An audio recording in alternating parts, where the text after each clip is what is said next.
Neuro-Linguistic Programming, NLP. Let's talk a little bit about this to give you guys an understanding of what this NLP stands for. NLP, you're gonna what? NLP me? Had a bad rap when it first came out. A lot of people were like, you're brainwashing. But let's talk about why NLP is so important to learn. Why NLP works so well is because traditional therapy or talk therapy works primarily with the conscious mind, which is limiting. You have to talk and talk and talk about things for a very long time to get any results. Also, hypnosis primarily works with the unconscious mind. So they put you on hypnosis is basically putting you in a theta state, brainwave state, where they use certain language patterns to relax you, to let go until where you're semi-conscious, unconscious, right? So you're kind of asleep, but you're not fully asleep. And it's a highly suggestible state, meaning in that state of brainwave, you can plant seeds in there a lot more powerfully in the unconscious mind. So very powerful technique, which is hypnosis, to suggest certain things, right? So one of the people that they modeled in NLP, which we have a whole segment on, it's called Milton Model Language Patterns. Now, why NLP works so well is because NLP really focuses on the integration between the conscious and the unconscious mind.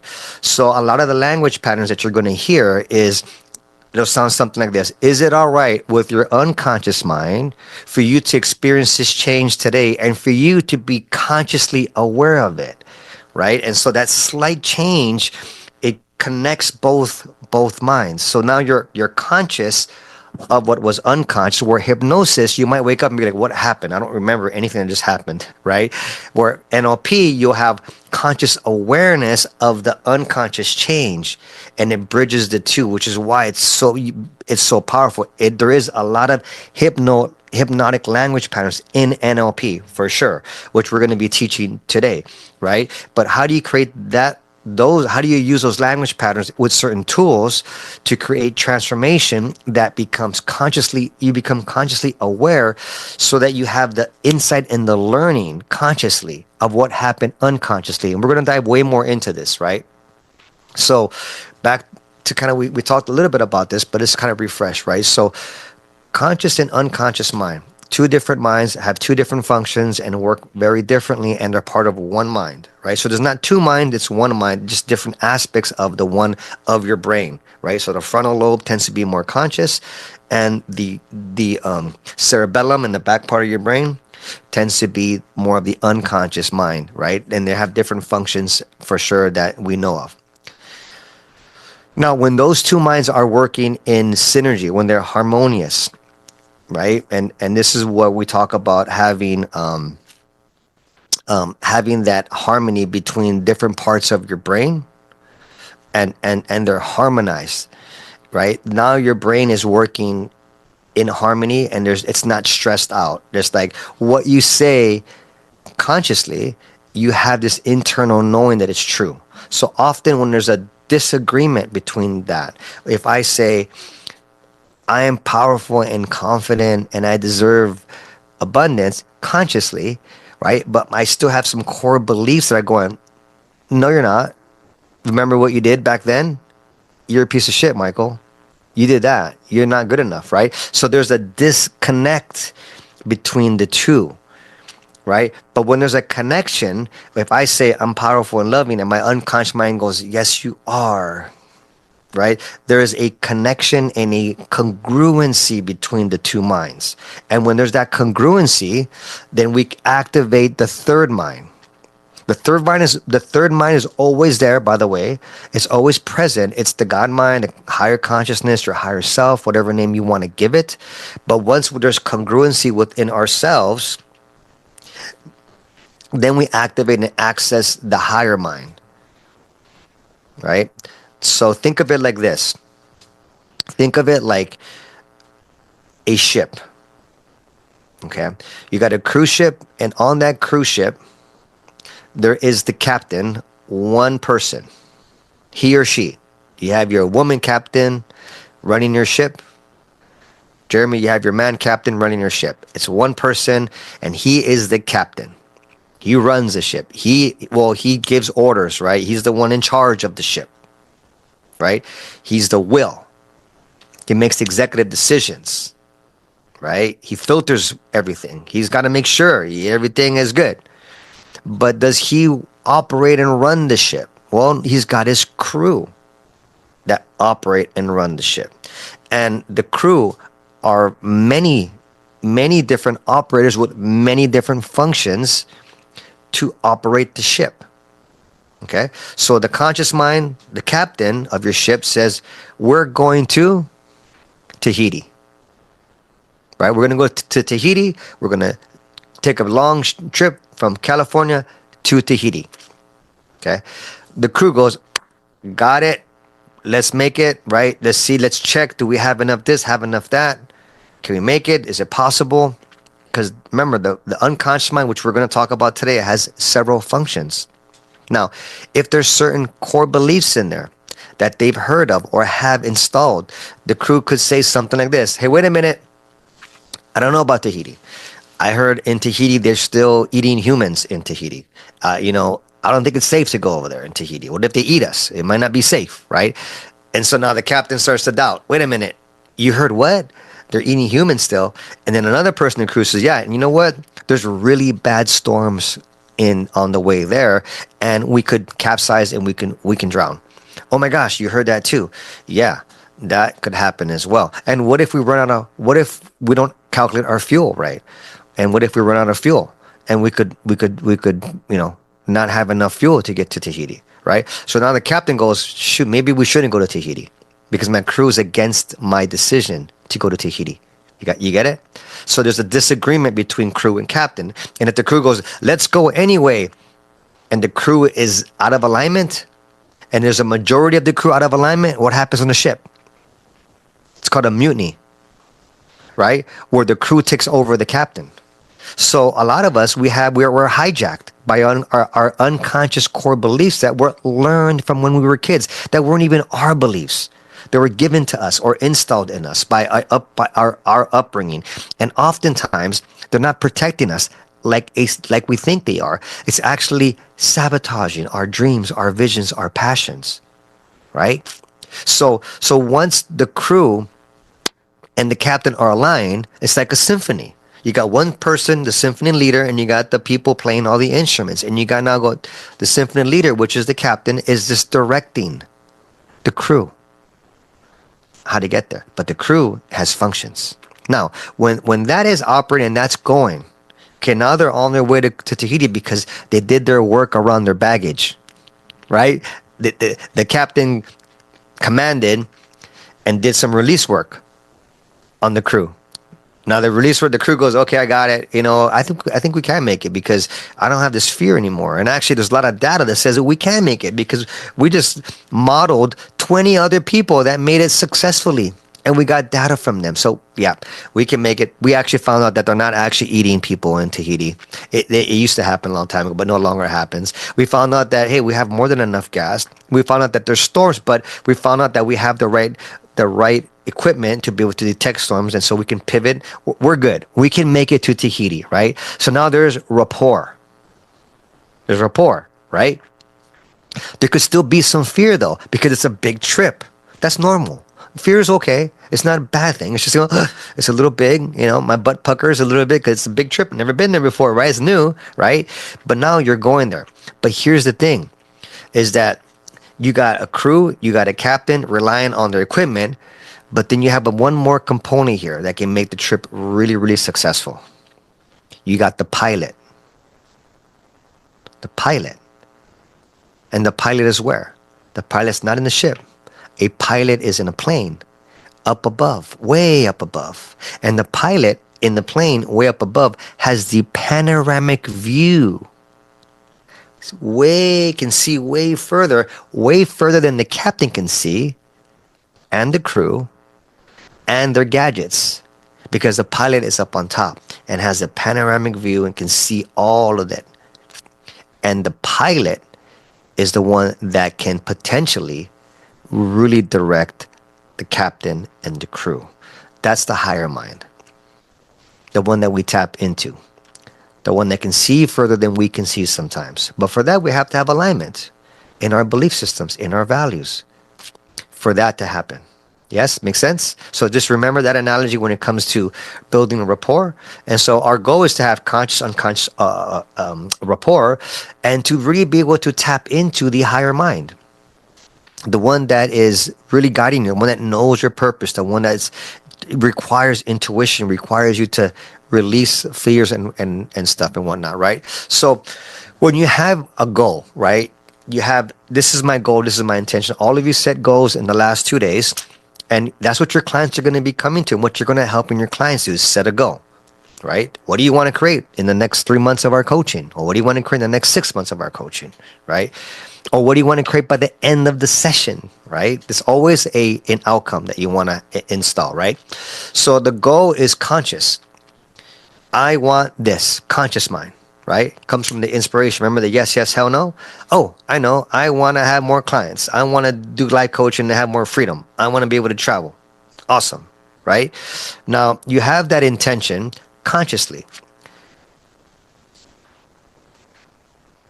And it would be wonderful if it just went in that beautiful straight arrow, right? But what happens is that sometimes, oftentimes, our unconscious is what's running the show. Remember the crew, right? So the crew is not aligned, which in this case is the behavior. So here's the hard truth that we need to look at as coaches just to be better humans, and what we're going to help our clients look at is your behavior, is your day-to-day behavior aligned, not just with your goal, but who you say you want to be. Okay? Because if your behavior is not aligned with what you say you want, and behavior comes from the unconscious, that means we need to make some changes in the unconscious mind that will change our behavior. Make sense? But the behavior is something that we can use to measure our what? Progress. Because behavior is results. You're saying? So like if somebody says something and I go, shut up, that's a behavior. Right? Oh my God, I can't believe I just said that. Where did that come from? Right?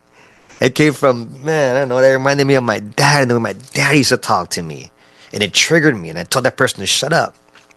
Right? Oh, so let me do some work on healing that root cause. That when I hear that tone, or when I hear that way of saying, I don't get triggered. I can just say, I don't agree with what you're saying. Thank you for sharing your perception. It's not connecting with me. Or whatever, right? We're able to handle it differently. So our behavior changes. So when our behavior does match our goals, then we move towards our goals, because behavior is results and actions that we take. Yeah. So think of your conscious mind as the goal setter, and your unconscious mind as the goal getter, which is really important, right? So what we're going to be talking a lot about, and in these few days, is what's called pattern interrupts. Because what happens is you have a behavior that has a certain strategy. We call it patterns, or a certain strategy, right? How you brush your teeth is a pattern. How you get up in the morning is a strategy. How you do anything comes from a process, from a learned behavior that is a pattern, or call it a strategy, okay? A process. Now, that process runs a certain pattern or a certain strategy. Now, strategies aren't just things that we do well. There's also things that we don't do well. So procrastination, or how we worry, or how we do these problems, comes through a process and through a pattern, and they happen over the course of time, right?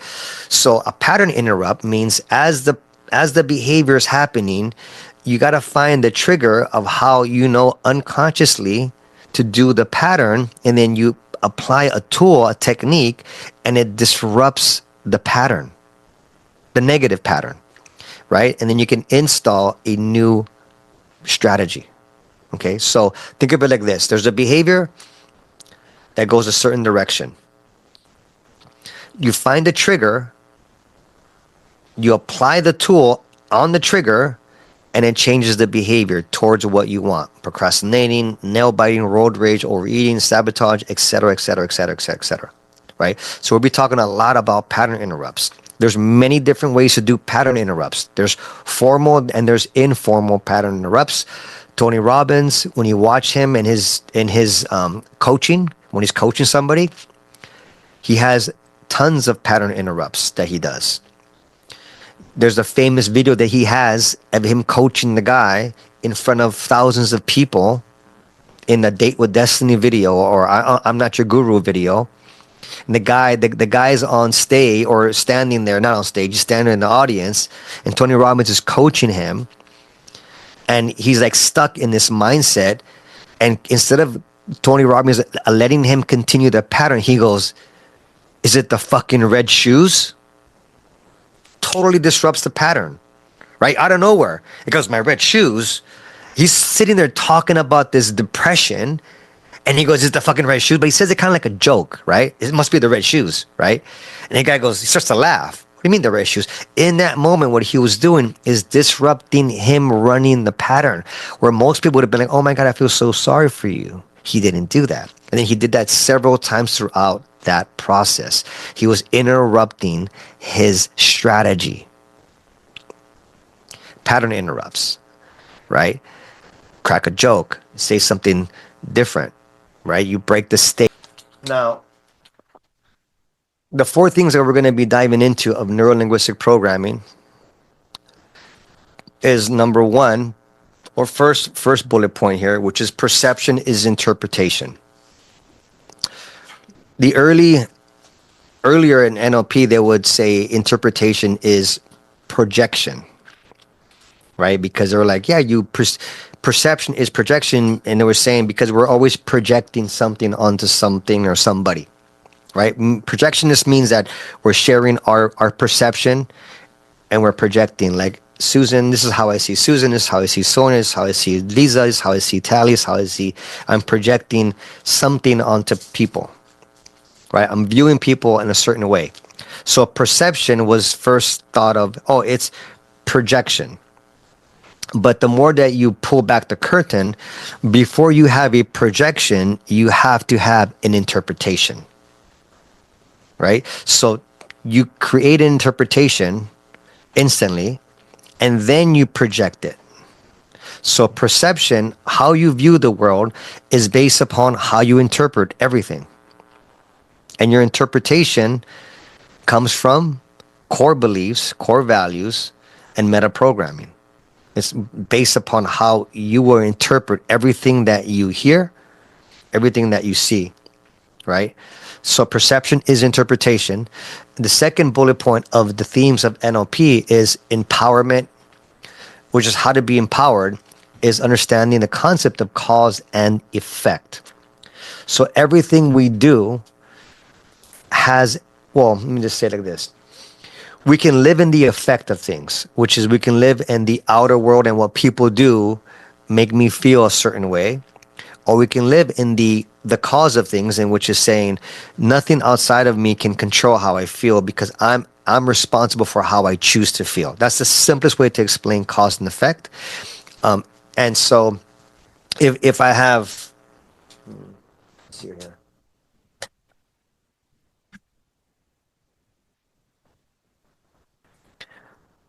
If I drop this pen, I let it go and it falls on my hand, right? Cause effect. The cause affected, and I let go of the pen and it fell on my hand, right? So falling on my hand didn't cause me to let it go, right? So cause and effect is a really powerful concept. And just to simplify it, we want to always get and help our clients be at cause. So to be at cause, it means that they are saying, I'm choosing, like things may have happened to me that were not in my control. So I want to clarify something. Being at cause doesn't mean that you get your client, or suggest, I'm not even suggesting for any of you to say, oh, what happened to me when I was 5, I caused it. That's not what cause and effect means, because there were some things that happened to you when you were younger or happened to your clients that was not their fault. They're things that happened to them based upon somebody else, right? But what they can do is choose today how they want to interpret what happened to them. That's that cause, right? So, because somebody could say, well, are you saying that when I was 10 and I was molested, I caused that? And so that's not the way that's not what we're saying. We're not saying that you caused that abuse or that violation. We're saying that you're no longer 10 and you're now 30. And so can we get that person to no longer to forgive that person and to let go and be at cause for the life they want to live now, or keep living in I've been victimized, which is a very low frequency, which did happen, right? But they're no longer 10, they're now 30 or 40, and they're still living a life of feeling victimized. And so they're creating all these relationships, they're creating this life based upon a consciousness of being a victim. So being a cause is moving them out of that first stage of victim consciousness into the second stage, which is I can create consciousness regardless of what happened to me. So being a cause is moving into the I can create, I can perceive, I can choose how I want to see what happened to me. Right? And I can choose to see it in a way that feels disempowering, or I can choose to see it in a way that feels empowering. Not always easy to do depending on what the client was and the type of trauma they went through, right? But the goal is to get people to eventually let go, release, and really honestly get to a place of personal empowerment where the past no longer affects them. But there needs to be some healing that happens sometimes, right? There needs to be some forgiveness. There needs to be some cellular transformation in the body, because remember, the body holds the record of the past. The memory is all trapped in the body. So there's breath work that you can do, release work techniques that you can do, forgiveness processes that you can help them get to, so they can begin to view things in a way that was for them. Right? It's the deeper concept of life happens to me to life happens for me. Right? Life happening for me is I'm taking everything that's ever happened, everything that happened, and I'm some way able to frame it in a way that I may not agree with it. It might even hurt, but in some way I'm going to transform this in a way that it's happening for my best and highest good, because I can move past this. I can evolve past this. And that's a choice, and that's a way of seeing it. It's a presupposition, which we're going to be going over a lot today, a whole section of, well, you guys had it in your pre-training, the presuppositions of NLP, which are positive assumptions. They're not based on factual, right? To say that life happens for you and not to you is not based on any actual facts. It's a perception choice. It's a way of looking at life. 1 + 1 = 2 is a fact. Life happens for me, not to me. You cannot mathematically do that, because some people will say it doesn't, some people will say it does. You guys get it? Some people say it doesn't happen for me, and these are the reasons why it doesn't happen for me. Let me share that with you. Right? And you can't negate their perception, because it's a choice of perception. Right? But you can't argue 1 + 1 = 2. It's kind of impossible to argue that.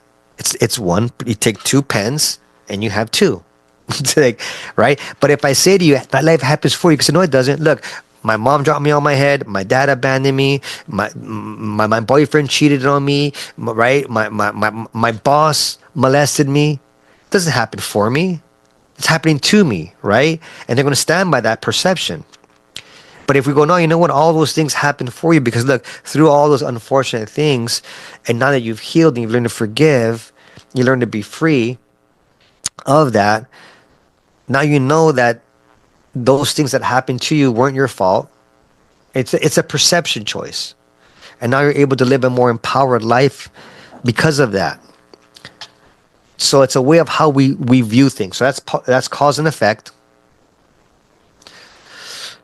The third point in the themes of NLP is the body-mind connection, which we now know. There's actually one more connection there, the body-mind emotional connection, but the emotion goes in the area of the mind.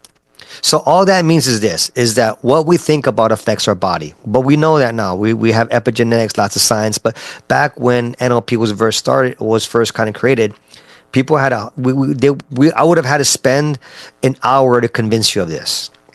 You know what I mean? But now we know, like body. Jeremy just made a video on it. It's like knowledge now that we know that our what we think about affects our body, and what we eat about affects our body, right? So there's a body-mind connection that's very connected. And body is subservient to mind.